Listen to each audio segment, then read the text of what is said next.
Hello, this is James. We have a welcome to the Duel Academy Duelist Chronicles GX. It's another little board game. You auto-duel to your heart's content, and then that lets you pick up these dice that lets you go and roll the dice and get into more auto-duels, and then pick up support items and collect coins for the new lottery. So the strategy here is just use your support items. So as you go through this, you'll get 1 dice, 2 dice, 3 dice, and then these challenge tickets. But that's going to be on January 1st. We can cover that. But we're going to have these 1 dice, 2 dice, 3 dice, and then try and use them to land on basically what you want. But I would advise either, Vagabonds, number 1.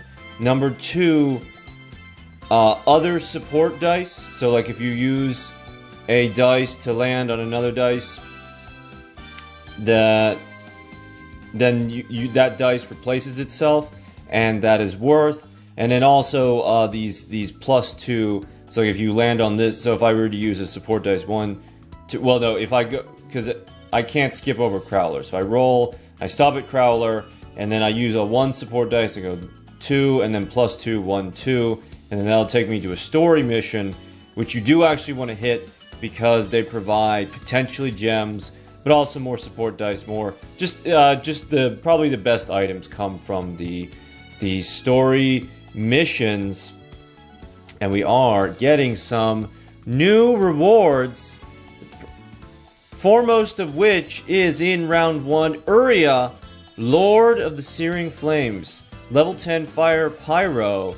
Cannot be normal summoned, must be special summoned from your hand by sending 3 face-up trap cards you control to the graveyard. And this is intended to be used with continuous trap cards. And cannot be special summoned by other ways. This card gains 1,000 attack for each continuous trap card in your graveyard. Once per turn, you can target 1 set spell trap card your opponent controls. Destroy that target. Neither player can activate spell trap cards in response to this card's effect activation. So a far cry from Obelisk, I know. And actually, I kind of think that since they're skipping over Obelisk, God Beast, and into the Sacred Beasts, maybe they're skipping Obelisk, or maybe they're skipping Obelisk until, you know, he's kind of not as powerful as he might be, because he does have a lot of effects. He's a big boy. But believe it or not, I do have a deck in mind already for Uria, Lord of Searing Flames, and we're going to look forward to that shortly, because we get him in round 1, and then the rest of these are going to be in the new lottery, including Winkaribo level 9. During either player's turn, as Chainlink 3 or higher, you can special summon this card from your hand. Spell cards that have been activated are banished instead of being sent to the graveyard. The attack and defense of this card are each equal to the number of spell cards in your opponent's graveyard times 5 hundo.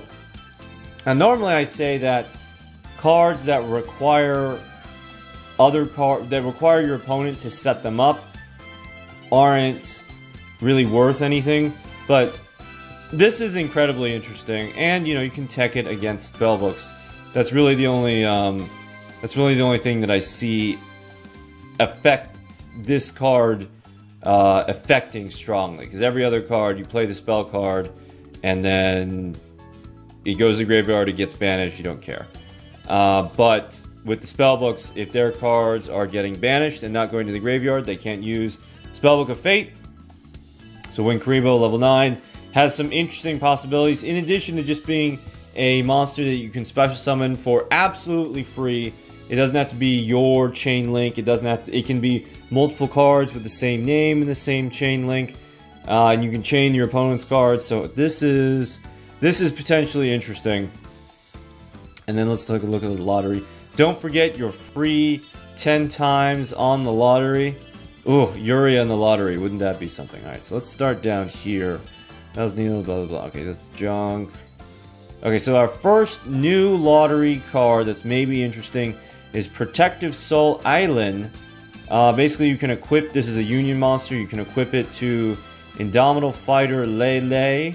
That's one of those monsters that has big attack, but it can only attack like once every 2 turns, because it attacks and then you change it to defense position, and it needs to hang out like that. But if you have Protective Soul Allen equipped, now be in mind, this takes up 2 normal summons.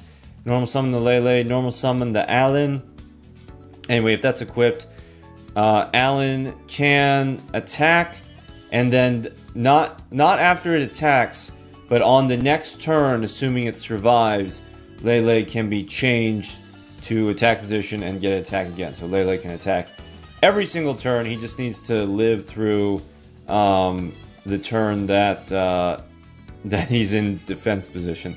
You know, this is almost a good card. If this was like general purpose, if you could use this with any monster that had this type of effect, and you know, stuff like Giant Orc, and then you would have 6 cards. You'd have Indomitable Fighter Lele, you'd have Giant Orc, and then you could do something with Protective Soul Allen, like maybe, but like, you know, no, not really, not a huge deal.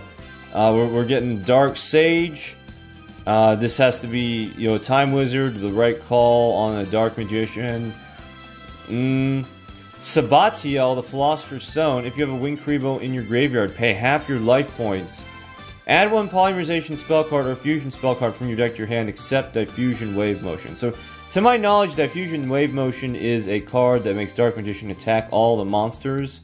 So I'm not sure what that wording means. And then, if this card in your graveyard, you can banish 3 copies of it, and then target 1 monster on the field. It gains attack equal to the attack of the monster on the field with the highest attack, your choice at tie, until the end of this turn. Or, you know, you could use Riryoku. That would be much easier.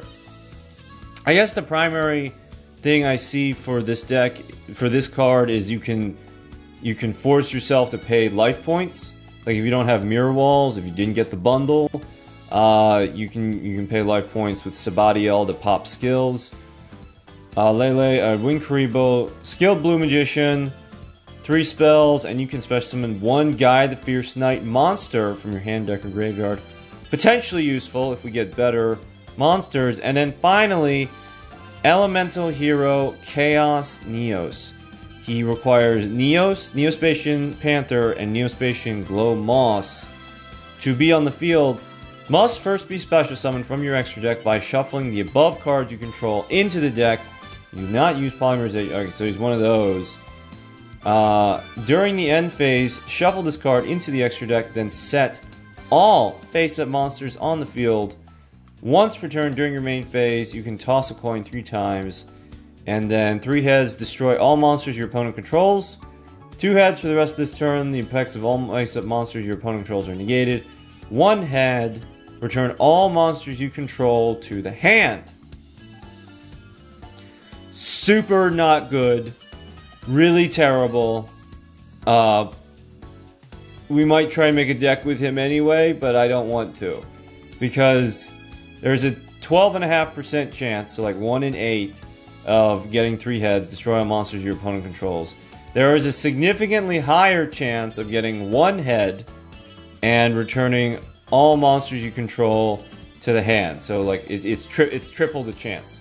It's triple the chance to get precisely 1 head. So a little under 50% chance to have all of your hard work of Elemental Hero Chaos Neos undone.